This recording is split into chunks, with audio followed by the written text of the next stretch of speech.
So what I want to teach you now is a ridge hand defensive drill that's in your pattern, sort of, but if you learn this, it's going to be progressive. There's a lot to this, but it's really simple once you learn it. And it will save you. You're like me. Big guy comes after you, this will eat him up if you do it. It'll eat him up. So, but if you can't do this drill well, because of your body type, that's probably because you're the big guy that doesn't have to move much, right? But anyways, how the drill works. So he's back up here. He's the aggressor in this. So we're going to go slow motion first. He knows he's quick, and suddenly he comes after me. And the day I taught this to Mr. Belmont and Mr. Stock was a mistake, because after that I couldn't climb up their backs anymore. They made me pay for it. So anyways, he comes in, and I throw this, right? Maybe. But he's all over me. Maybe he blocks that, and he keeps coming. So I throw that, right? So that's the first two steps. Okay, he's coming at me. 1, 2. Look what's open. 3, right? All right, so let's do that again. 1, 2, 3. Okay? That's the first part of it. It's in your pattern, actually. In your pattern. Very defensive, but it works. I may not throw this part. I may not throw this part. Instead, I start to throw it, and he draws the fake, and I do that. I don't know how many tall guys with that. Because it disappears, and they never see it. And it works real well. It disappears. I'm down low. So he comes in. I may not get that, so I go there, and then I go there. Sorry. I may eat it. Punch, you know, and it's not there. So see, I'm open this time. Before I was closed when I did it. So he keeps coming because he thinks he's got me, and I throw that. Now he's blocked that, but look what I have, right? Where's this going to go? Most guys are a lot taller than me. Sometimes I would actually hit them here, not meaning to. Sometimes my goal is to hit where? Here. What we're going to do is class lightly, right? And sometimes they're so tight in on me, I actually hit them there. Like that. So your target, generally, legal target is here, right? Sometimes you'll hit them here, and sometimes I hit them in the back head, which actually depends on the tournament, loud or not. So, but in self-defense, I don't care. I'm going to hit them. And it's defensive, very defensive. So notice the opens, it's closed. It doesn't matter what I do. It still works the same way. So first time I showed you, I went this way, and he's coming, and I go there, and he blocks that, and I go here, and he blocks that.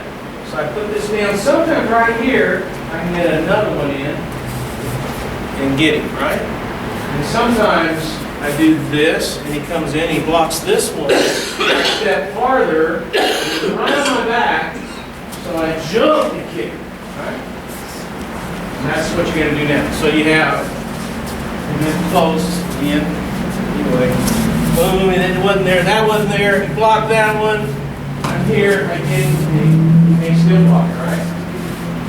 We're going to do the angles and stuff in a minute, but first is the step side, like that one, the extra side, and then there's the jump away side, and then there's the double step. Depends on how fast he is and how much I need to get away. And you don't care whether he's got that rich hand from an open position or closed, but preferably you want to be open so that way you can go over the shoulder. I prefer this because it almost always lands. But it doesn't matter, because if he blocks this, then usually both arms go up, not everybody. And so I throw this one. And sometimes I just throw it hard enough to get him off me. Right? And then if that's blocked and he's still coming, then I play it deep, because he helped me go deep. Why? He pushed.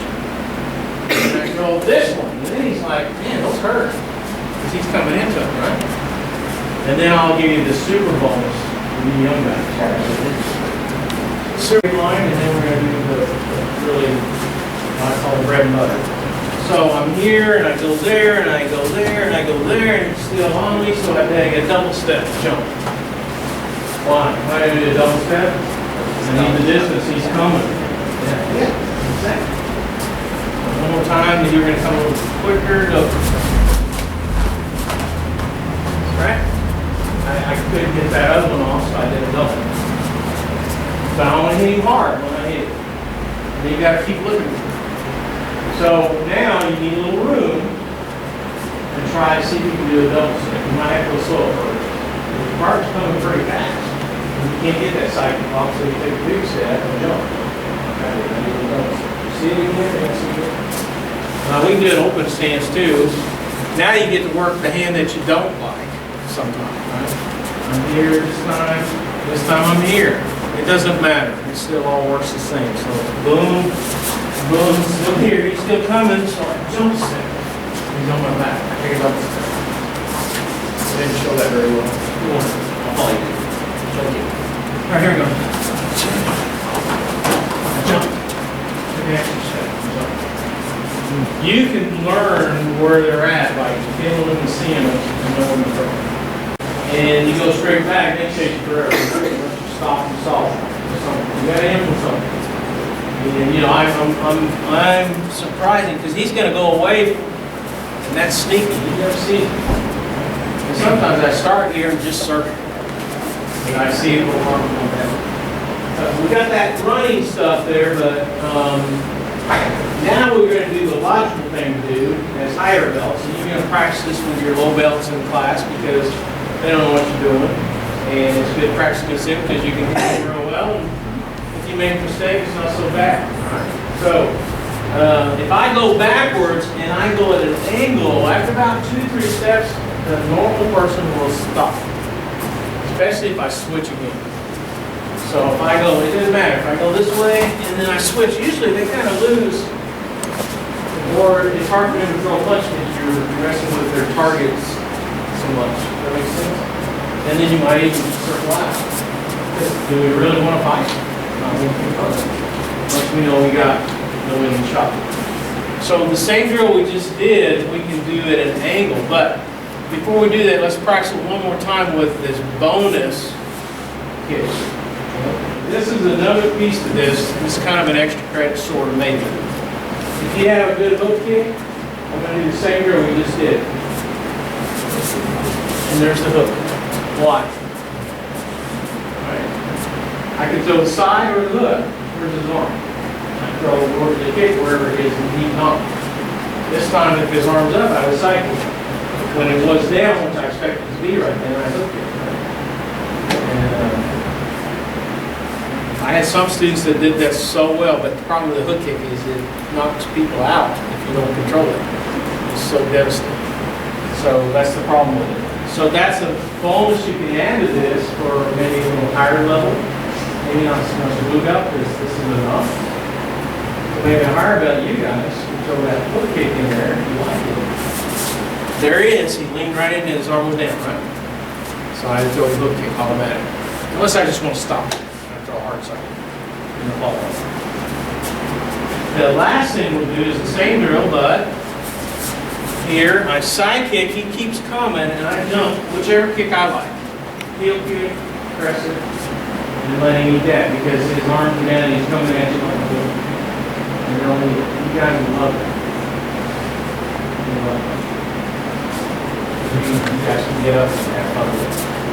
The other thing we have to learn off of that is you don't throw that kick all the time. You throw it when once in a blue moon.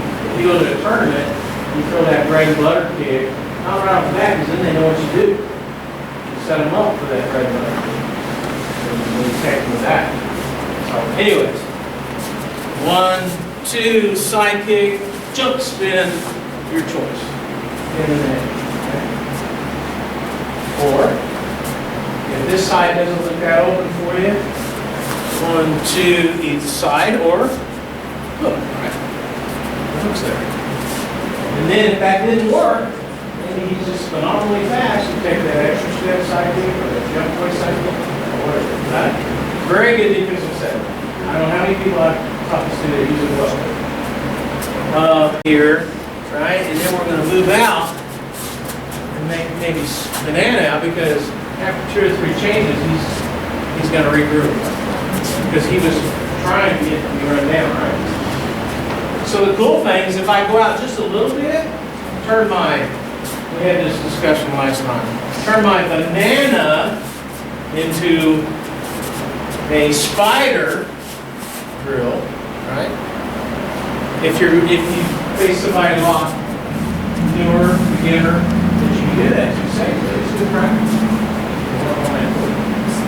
They're telegraphed. So now this time, in the real world, in high dose, you want low percentage risk, correct? So he comes at me, I might come here and man it out, and then I throw it. Here's those angles. But with the low belt, stay close enough that maybe you can get a shot or two in because they're not as good